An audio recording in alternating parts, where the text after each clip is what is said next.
Welcome to Up to the Minute. I'm Todd Duplantis. It's Wednesday, April the 28th. Good to have you with us on the show. We've got a great show for you. Next half hour or so, we've got some special guests. We'll be talking gaming and also our Adjunct Academy, meeting one of their graduates who also works with us at HCCTV. Another person who works with us at HCCTV and Communications, Brainy Pacheco. She's here every Wednesday and Thursday. Good morning, Brainy. Hey, good morning, Todd. And good morning to everyone else joining us this morning for a very special edition of Up to the Minute. Why do I say that? It's my birthday, just saying. Well, it's a special day, and I'll tell you, happy birthday to you, number one. Happy birthday to Brainy. Everybody can wish Brainy happy birthday, and she's accepting gifts. Number two, April 28th is the day that my wife and I went on our first official date. So we're celebrating a bit of an anniversary as well. Aw, that's sweet. But today's about me. Anyway, so also in actuality, today is also National Superhero Day. So leave a comment who your favorite superhero is. That would be cool. Mine would probably be Captain Brittany? America. Oh, okay. I thought yours was going to be Brittany anyway. Well, if I was I'm still waiting for the super soldier serum to kick in. Is it a coincidence that your birthday falls on National Superhero Day? Is that just a coincidence? I don't know. The year I was born, it was actually National Arbor Day. So I always say I was like a little sapling or something, Oh, there you go. Okay, tree. You go with that. Sure. Anyway. So maybe that's your superpower, saplings. Anyway, but before we get into today's show, I do want to remind everyone to follow us on Facebook, Twitter, Instagram, LinkedIn, and subscribe to our YouTube channel. Be sure to subscribe, hit that notification bell, and also share this podcast by clicking the share button at the bottom of this podcast. That way we can grow our audience and just share this great information to those who may not be following us yet. So I'm going to turn it over to Todd, who's going to turn it over to our guests. All right. That's right, Brittany. We've got some special guests on the show. Of course, one of them works with us at HCCTV, Stacee Hawkins. She's one of our producers and also a communications instructor, and she's a recent graduate of the Adjunct Academy. Good morning, Stacee. Good morning, Todd. Good to have you with us. We're looking forward to hearing all about the Adjunct Academy, and stick around. We'll be with you shortly. All right. We're going to start things off with a guest who makes appearances here very frequently now, Jef Rouner, the Houston Press. He's a Houston Press contributor and also speaks about video games in pop culture. Good morning, Jef. How are you? Hey, Todd. How you doing? Happy birthday, Brittany. There you go. Yep, it is Brittany's birthday. But we're here to talk with you about, I guess, is this a new thing with gaming, with the patch culture industry? And let me get this right. We've got game designers releasing games, charging full price, but these games are not fully complete. How's that working? It's become a lot more prevalent. I mean, look, it's preferable to the days back when I was a kid and you'd release a copy of Final Fantasy IV with a game-breaking glitch and you'd lose, and that would just be it. There'd be no cure for it. So it is nice that developers can go back in and fix problems that they just may not have gotten in. I mean, mistakes do happen. But as we move further and further along, the main problem is that these games are released in completely broken form that are sometimes utterly unplayable. We've had two really big examples recently, Cyberpunk 2077, which kept getting pushed back and kept getting pushed back. And when it was finally released, it was so unplayable, number one, on the PlayStation 4, that they actually had to put out refunds. It was so bad for people who had seizure conditions that that one reviewer literally just went into seizures playing it. Wow. And they had to go patch that out, and I didn't have nearly as many problems, but until I got a PlayStation 5, like 6 months later, the game that I had was just not an experience that was worth the price that they were charging for it, $60. Well, I mean, I understand when games are released, you may have a glitch or two and they want to have updates that fix those. Completely acceptable.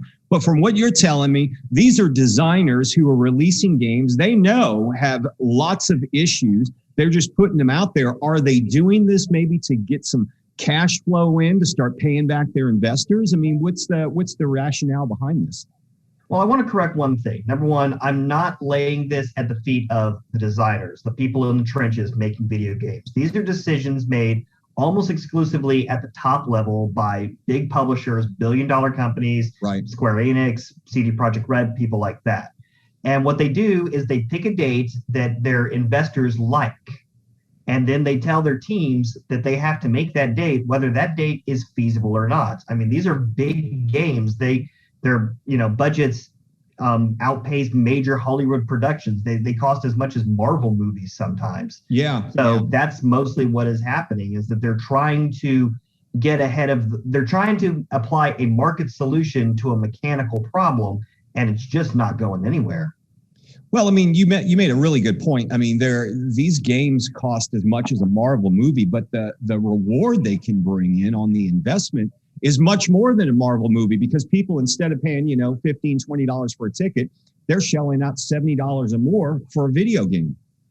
And honestly, that is just the starting price in today's video game market. Not only are games moving up to $70 for a AAA major release like Returnal's coming out next week. That's one of the big PlayStation exclusive releases that's coming out. But that's the base price. You've got your premium edition on top of that. It comes with all sorts of extra doodads. You've got your ultimate edition that comes on top of that, even more doodads. I have not played Returnal, so I can't specifically mention this, but you look back at Marvel Avengers that just came out, and you're talking all sorts of season passes, extra downloadable characters, gear for those characters, extra levels, money constantly. So these are incredibly expensive endeavors increasingly for the consumer, and to tack that on to not quite being done when you get it is immoral, in my opinion. And unacceptable in a lot of ways. Yes. Was this in any shape or form COVID related? I mean, were people out of work for a while? Did studios shut down their production because of COVID, or is this not related to the pandemic? Some of it is COVID related. Nobody can disavow the impact this pandemic has had on every industry. And I'm not trying to negate that at all, but these problems far predate the plague. And they mostly come down to unrealistic publisher expectations and just writing checks for investors that the people in the trenches have to make. And unfortunately, the game industry is not unionized at all outside of the voice actors. It is full of people who get into it because they love video games so much and they want to be part of this magical industry, but then they don't have necessarily the business the business intelligence to know how badly they are being treated, which is one of the reasons that, like, if you're going into game design, make sure you take some business ethic classes, because you have to know your rights, because they will take them away in the name of trying to get more and more money, as they put out the game. Well, that's what I was going to ask next, because a lot of our students are gamers, and also in our gaming program where they design video games, they want to get into that industry. What does this mean for the next generation going out there? You're going to have to be more flexible with designing games, or be able to adapt. What does it mean to them?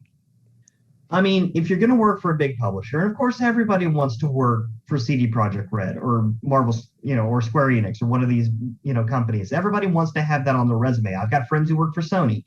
That is a fine thing to want, but you have to know that most of your work is going to be contract, that when games ship, you are probably going to be out of a job, and that even though it's getting better in a teeny tiny way, sometimes they're going to expect 100-hour weeks from you during crunch time when they're trying to make those when they try to make those publisher deadlines. So you have to be ready to fight for your rights as a laborer, and you have to be willing to stand your ground. Otherwise, it's going to burn you out, and in the end, they're going to release a broken product anyway that is going to make consumers extremely unhappy until the industry changes. You got any new games you're playing right now that you're really high on? Any of that's just been sent to you? I am in the middle of Resident Evil Village, and yes, the 9-foot vampire lady is everything the internet made her out to be, and that's all I can say for my agreement. Oh man, I loved Resident Evil. That was the game that got me into gaming back in the 90s. Boy, that was an incredible series. Glad to see they're still around. Jef Rouner, Houston Press contributor, specializing in video games and pop culture. Thanks for being here today. Good to see you. Good to see you. We'll talk to you again soon. And folks, if you're interested in our gaming program, want to design games, maybe get into the industry, we're going to have a link in the social media post for the show. All right. Moving on to Stacee Hawkins. She's one of our HCCTV producers. She's also a communications instructor and now a graduate of the Adjunct Academy. Good morning again, Stacee. Good morning. Tell us exactly what is the Adjunct Academy. Adjunct Academy is a professional development program for part-time instructors. We meet over the fall and spring semesters. We have a series of seminars. There's 4 in the fall, 4 in the spring, and they cover an incredible range of topics, all related to teaching. And what brought you into joining? First off, how long have you been a communications instructor, number one? And what made you want to get into this academy? I am going into my 3rd year as a communications instructor. I've absolutely loved it. I've been with HCC for almost 21 years now, first as a videographer and then as a producer, which has been my lifelong dream since I was 12 years old.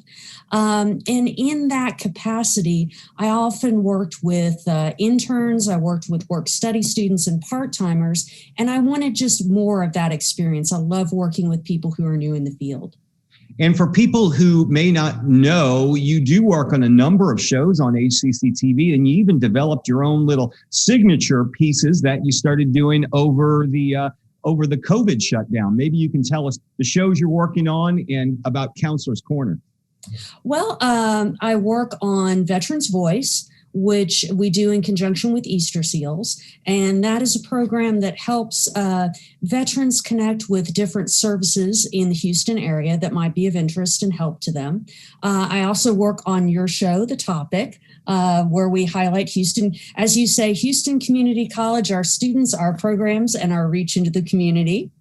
During COVID, I've been doing 2 special projects. Yep. One has been Counselor's Corner, and that's with our counseling department. And they highlight just little tips and tricks for getting us through this difficult time.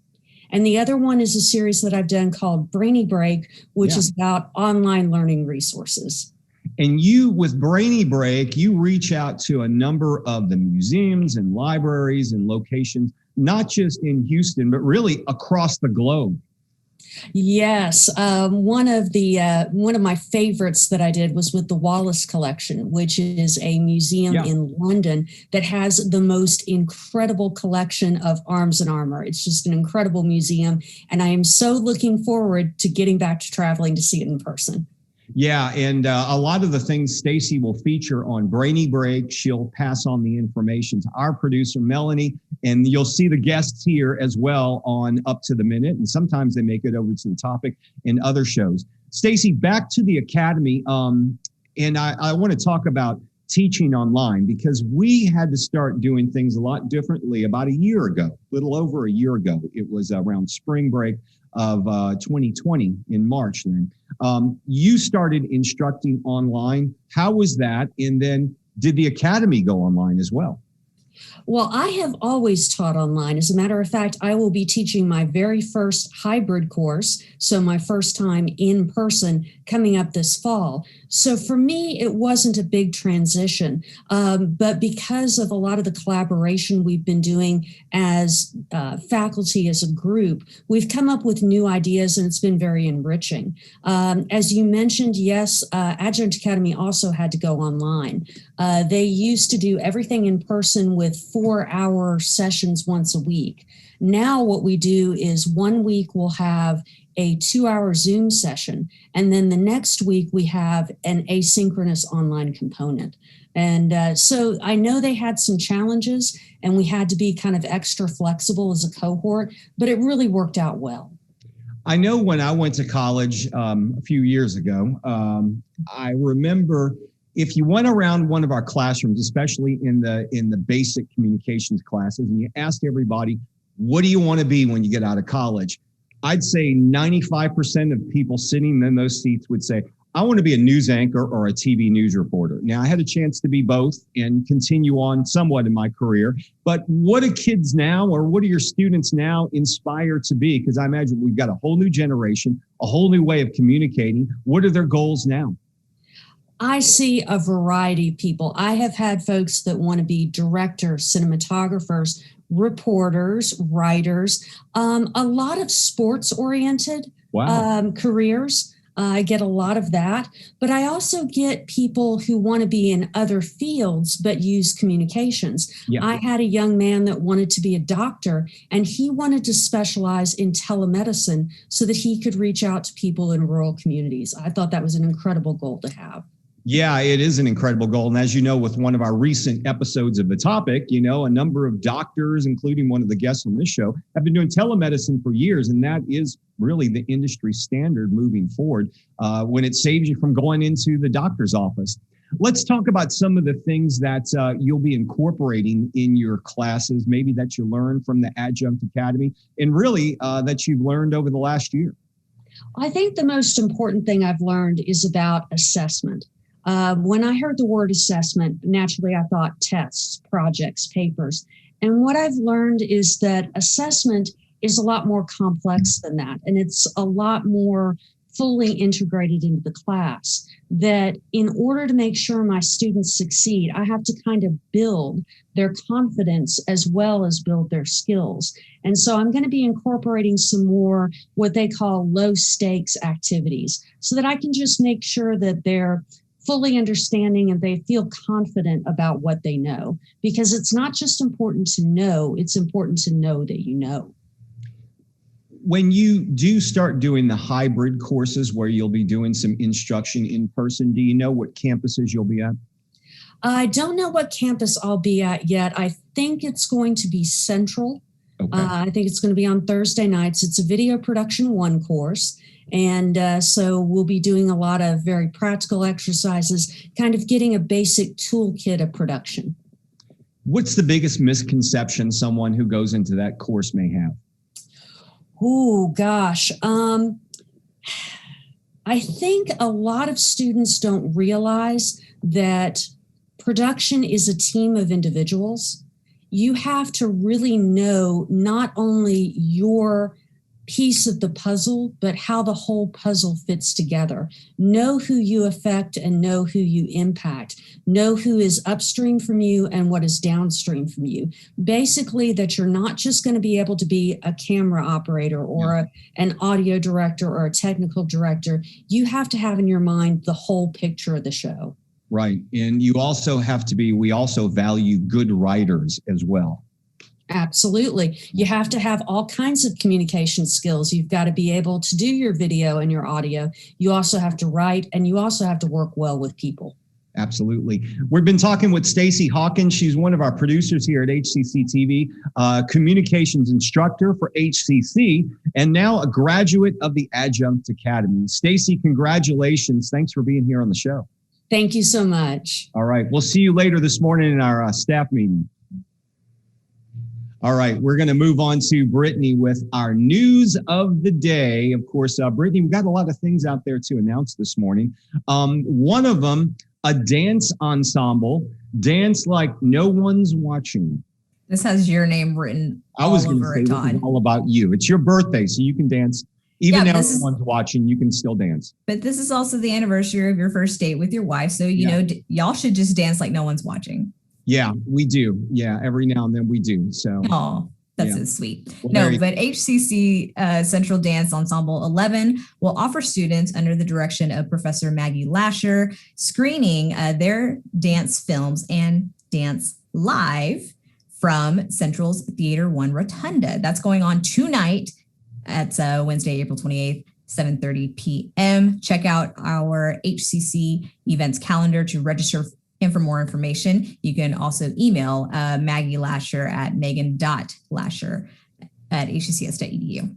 That's right. Okay. We'll have that link in the social media post. Another thing that's going on, it seems like we've been talking about this forever, and we have, but it ends on Friday. We're talking about the ideas pitch entries. Hey, folks, they're due by Friday. Well, the deadline is upon us. HCC students, individuals, or teams can share their ideas and innovations for sustainability in societal needs by pitching a product or service.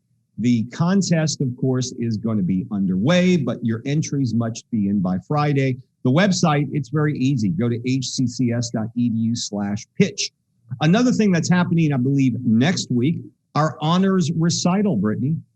That's right. This system-wide concert represents the best of the best in HCC's music program with student performances in voice, piano, and saxophone. That's impressive. So join the honors recital Thursday, May 6th at 7:30 p.m. A viewing link will be provided when available, but for now, you can email joellove at joel.love@hccs.edu, and we'll be sure to include that email link in the post after the show.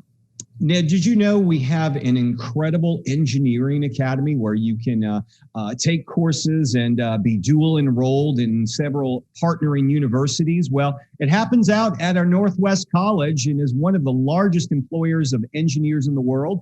Houston is a leader in petroleum, chemical, mechanical, civil, electrical, biomedical, aerospace, and ocean engineering. HCC is partnering in pathways and engineering careers with UT Tyler, Texas A&M Chevron, and the U of H HCC Engineering Academy. They're all great opportunities to become an engineer for half the cost. That means you go to HCC for half the time, you go to the partnering university for half the time, you can save tens of thousands of dollars. This is life-changing, folks. In order to find out more about these programs, we've got some online sessions. These sessions cover requirements, courses, deadlines, and most importantly, how to apply. One of them is happening 6 p.m. next Wednesday, May the 5th. And then 2 weeks from today, 8 p.m. Wednesday, May the 12th, we'll have a link in the social media post for the show. And if you're looking for a job, Brittany, we've got ways to get you into a new job with some training where your tuition is covered. That's right. So HCC has a list of training programs that can get you in and out and into a high demand job. Yes, Stephen, during this crazy time that we live in. And if you qualified, they could be free. One of Todd's dogs wants to tell you all about it, but I'm going to tell you all about it. So jobs include everything from air conditioning to cybersecurity to logistics to welding. Great job opportunities. Again, these are high demand jobs that we can get you in and out in fairly short amount of time. So go to our website and search Fast Track Training. And I believe it's hccs.edu/fast-track. And we'll be sure to put that link in the post after the show. Yeah, and there are a number of things that you could sign up for these programs, from cybersecurity to medical programs, construction programs. They're all in here. So make sure you visit that website and you can see exactly what's available. New course delivery for the summer and fall. Oh, we're going to get to that in a second. But first, I want to talk about adult education. HCC's adult education can help you. Their program can help you with the skills you need to get a new job. Maybe COVID's left you without a job or had your hours cut, as thousands of Houstonians are facing that now. Well, we can help you get through that. For more information on our adult education program, visit the link in our post after the show. All right, there's a new episode of The Topic, which is going to be airing this week, and we talk about returning to campuses and to the buildings. We had Dr. Ewan on the show. We had our Vice Chancellor of Student Services, Dr. Grays, and our Vice Chancellor of Instructional Services, Dr. Perez. And Brittany, you know, we're going to be returning to face-to-face instruction this summer, and we're offering a number of ways that students can sign up for classes. So those 5 ways that you can sign up for classes are going with online, anytime, online on a schedule, your hybrid lab, which are lab classes that meet safely face-to-face on campus and virtually, and our hybrid course, which is very similar, except it's just a lecture class instead of a lab. And then the very much anticipated in-person class. Yes, we are welcoming back students in the summer for safe face-to-face courses. The one thing you have to do, everyone, is to be sure to register early and make sure you secure the classes and the modalities that you wish to have. That way, you're not waiting until the last minute. So once again, early registration is key. To check out about our programs and the different modalities that we do offer, head over to hccs.edu/now and register today. So one of the things I was talking with Dr. Hugh and Brittany yesterday, he's our Vice Chancellor of Strategy Planning and institutional effectiveness, but he's also the head of the COVID Task Force, which has been a committee of our administration that's been meeting since this whole COVID thing started. One thing he announced yesterday is that a number of our folks who are working on campuses will be returning May the 24th. Now, don't panic about this. You're going to get some communications in your email, and your supervisor will tell you more about the plans. But the idea is to get people back on campuses, to get the students back at least by 30% of the classes in person this summer, and then more in the fall, Brittany. Have a little bit of mixed feelings about that. Well, there's a difference though. So because 3100 Main, where our district offices are, they fall under a bit of a different umbrella because, as you know, we share that building with outside services, outside tenants in the building, companies. Yeah. So 3100 is a bit more tricky. So 3100 is going to remain as we are right now until they start getting us back in. But, we're looking at different ways. You may be working split shifts where you go to work in person for a few days a week, work at home and, remotely for a few days a week until we can get everybody back safely according to CDC guidelines. So there are some changes coming, but the takeaway is May 24th is a date for campuses. You'll be receiving more information, and just be mindful that we're trying to get people back to serve our students in the best way possible.